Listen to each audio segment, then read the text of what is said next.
Hello, writers. This is Emily from Booknote Literary Services. I'm here to talk to you a little bit about a classic literature novel, my favorite book of all time, and why I study it for writing and why you should too. So occasionally I like to leave videos talking about my favorite books because as a writer, it's really important that you read as much as you write.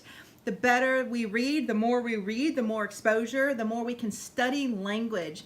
So many people think that studying literature and reading books is all about the story and the entertainment. But as a writer and as an editor, in my case, books to me are more about studying the writing style, the way words play out on the page as a form of art.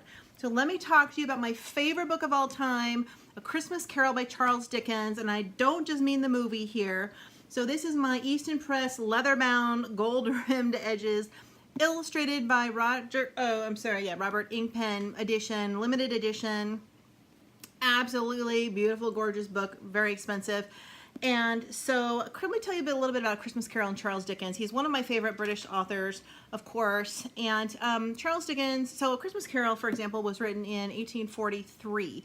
And it was released on December 19th, the first batch, the first printing. By Christmas Eve, 5 days later, it was entirely sold out.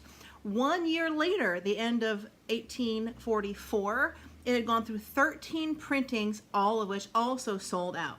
So, really, A Christmas Carol, and really it was about the revival of Christmas during, so it's really the Victorian era that brought Christmas as we know it today into our lives. Now, Charles Dickens had been to America, was a guest there for a while, and he observed how Westerners celebrated Christmas, and he wanted to, and he was a follower of Queen Victoria. He even performed for her once, so he wanted to bring those traditions back into sort of the cold, dark, dreary, poverty-stricken, early Victorian era days of when Christmas was kind of on the down burner because of the poverty. And so Charles Dickens was the son of a Navyman who was thrown into debtor's prison, or he went to jail for too much debt.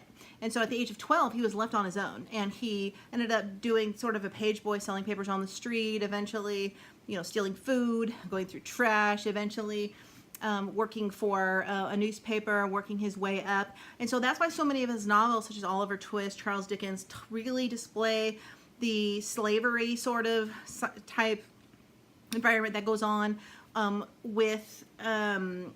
his novels in the Victorian era, and how children were treated as slaves, child labor.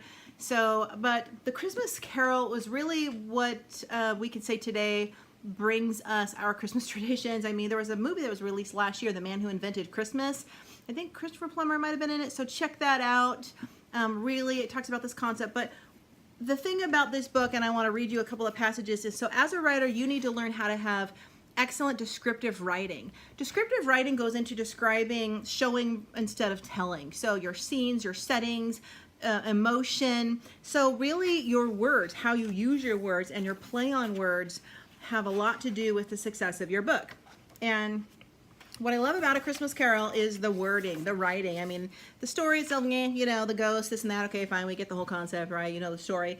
But the writing, as far as descriptive writing, is absolutely brilliant. Not to mention, okay, let's look at the first 2 pages. I'm going to read you a little passage when Scrooge is first written about, and try to think of this as studying the language, not the story. So, oh, but he was a tight-fisted hand at the grindstone. Scrooge, a squeezing, wrenching, grasping, scraping, clutching, covetous old sinner, hard and sharp as flint, from which no steel had ever stuck out generous fire, secret and self-contained, and solitary as an oyster. The cold within him froze his old features, nipped his pointed nose, shriveled his cheek, stiffened his gait, made his eyes red, his thin lips blue, and spoke out shrewdly in a grating voice. A frosty rime was on his head, and on his eyebrows and his wiry chin. He carried his own low temperature always about with him. He iced his coffee in the dog days and didn't thaw at 1 degree come Christmas. So, I mean, brilliant. I mean, that is probably the best description that paints us to this day that Scrooge is based on in all of the movies that have ever reproduced A Christmas Carol. And of course, the way that he's portrayed in his descriptive character. So as a character, you want to kind of learn to describe a bad guy or an unlikable character really well. This would be the way to do it. And also, Charles Dickens followed even similar current literary formatting for books. I mean, we start out with I mean, this is really a true story of redemption, of human, going from kind of a nasty, yucky, grumpy old man who hates life and hates everybody to a loving, wonderful, doting, generous, giving man who appreciates life while he's still on the planet. And so it's really about reform. And in your fiction novels, your characters should consistently be overcoming obstacles and reforming themselves, sometimes even the antagonists. So I marked one other page here, if I can even find that. Yeah, so when the first ghost comes about, I mean, there are so many great lines in this book, great lines. Scrooge says, "You are fettered, my dear ghost, tell me why." And the ghost says, "I wear the chain I forged in life," replied the ghost. "I made it link by link and yard by yard. I girded it on of my own free will, and of my own free will I wore it." So that line has always stuck out to me, as we are responsible for our own lives, for the damage we do to ourselves, for the mistakes we make. If you look at it from a law of attraction point of view, what we put out there is what we get back. So all the baggage we have on us are a result generally of our own decisions, of what we did or did not choose to do in our lives. So there's so many great things in this book that I just love. So I really want to recommend to you, read A Christmas Carol, not for the story, not for the entertainment, to study the language.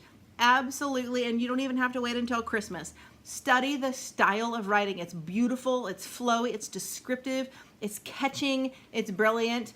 There are some dry spells, and of course we have at the very end here, and of course, this version here has a few of his other little stories as well, like the Christmas tree, which was really nice.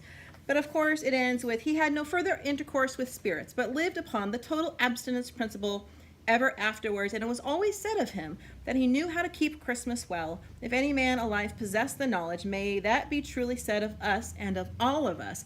And so, as Tiny Tim observed, God bless us, everyone.